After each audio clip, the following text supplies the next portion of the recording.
Hello, আমি doctor Nazma হক, একজন মনোবিজ্ঞানী। এই তোমাদের মানসিকতার উপরই রিসার্চ করছি। এই জন্য প্রতি মাসে পারমিশন নিয়ে জেলখানায় আসি, তোমাদের সাথে কথা বলি। শুনেছি তুমি জেলখানাকে পিকনিক স্পট মনে করো। ব্যতিক্রম আনন্দ, তাই না? কিন্তু তুমি এভাবে পিছন ফিরে থাকলে কথা বলবো কিভাবে? আর কথা না বললে তোমাকে জানবো কিভাবে? ম্যাম সাহেব রিসার্চ করছো, বড় বড় ডিগ্রি নেবে, উজ্জ্বল ভবিষ্যৎ। তোমার গলার আওয়াজ মিষ্টি, চেহারাটাও সুন্দর, এতে ভালো জায়গায় বিয়ে হয়ে যাবে। মনে হয় পুরুষদের গা ঘেঁষতে তোমার খুব ভালো লাগে। তুমি এমন কর্কশ ভাষায় কথা বলো কেন? অবশ্য তুমি এই মুহূর্তে আমাকে যা বলেছ তা তোমার ভাষা নয়। সমাজ তোমার ভেতরে যে খারাপ মানুষটির জন্ম দিয়েছে এটা তারই ভাষা। আমি তোমার অবস্থা আন্দাজ করতে পারি। নিশ্চয়ই এমন কোনো বাধ্যবাধকতা তোমার ছিল যার জন্য তুমি প্রথম অপরাধ করেছো, আর এরপর একইভাবে দ্বিতীয়, তৃতীয়, চতুর্থ, পঞ্চম। ম্যাম সাহেব, আমি কত অপরাধ করেছি আর কত অপরাধ করব তা জরিপ করা তোমার কাজ নয়। ম্যাম সাহেব, তুমি তোমার কাজে যাও।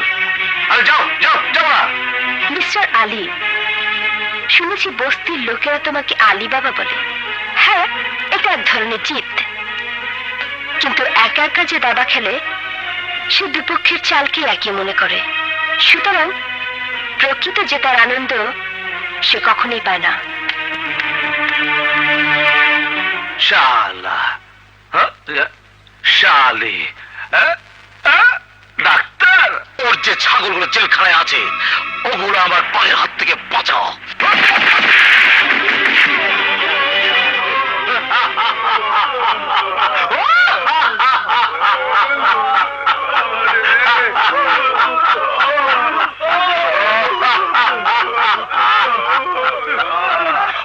চামচারা, আরে ভয় পাস রে, ভয় পাস রে, ভয় পাস রে।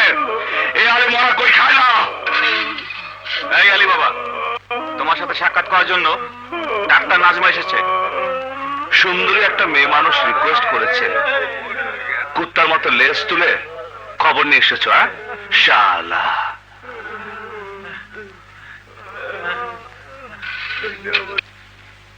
সালাম ম্যাম সাহেব। হ্যালো আলী বাবা, তোমার অতীত জীবন পড়ছিলাম। আলী বাবার ইতিহাস পড়ে মজা পেয়েছো? মজা নয়, দুঃখ পেয়েছি। শিশুকালে তোমার মা বাবা মারা যান।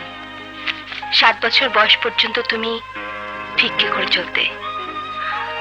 7 বছরের মাথায় তুমি লোকজনের পকেট মারতে শুরু করো, ধরা পড়ো এবং তোমাকে কিশোর সংশোধনী কেন্দ্রে পাঠানো হয়। ওখান থেকে মুক্তি পাবার পর তুমি কামাল শেরপুরি নামক এক গ্যাং লিডারের দলে ঢুকে পড়ো। মূলত ওখান থেকে শুরু হয় তোমার অপরাধ জীবন। দেখা যাচ্ছে আজ পর্যন্ত তুমি 33 বার গ্রেফতার হয়েছ, কিন্তু শাস্তি হয়েছে মাত্র 3 বার। এ থেকে প্রমাণ হয় তুমি একজন ভয়ঙ্কর প্রকৃতির বুদ্ধিমান অপরাধী। বাস বাস ম্যাম সাহেব, নোংরা ঘাটলে শুধু ময়লা বের হবে।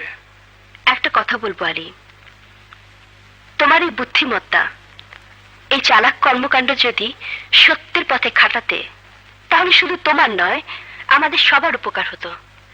সমাজ তোমাকে নেতা হিসেবে মানত। কোন নেতার কথা বলছো ম্যাম সাহেব? মিথ্যে আশ্বাসের ভান্ডার মুখে নিয়ে যারা তালে করে তাদের কথা? আমি তথাকথিত নেতাদের কথা বলছি না। তাহলে কোন নেতাদের কথা বলছো? ধূর্ত, নির্লজ্জ, মিথ্যাবাদী নেতাদের কথা? আরে আমি তো বরাবরই নেতা, ছিন্নমূল বাচ্চাদের নেতা ছিলাম, এই জেলেও নেতা। আমার পৃথিবীতে আমি একজন ভয়ঙ্কর নেতা, যার জয়গান শুধু ভয়ঙ্কররাই করে। আলী, এখন তুমি আমার কথায় আমল দিচ্ছ না, কিন্তু এমন একদিন আসবে যখন তোমার কাছে আমার আজকের বলা প্রতিটি শব্দ সত্য বলে মনে হবে। তোমার আত্মা সেদিনই তোমার সাথে বিদ্রোহ করবে।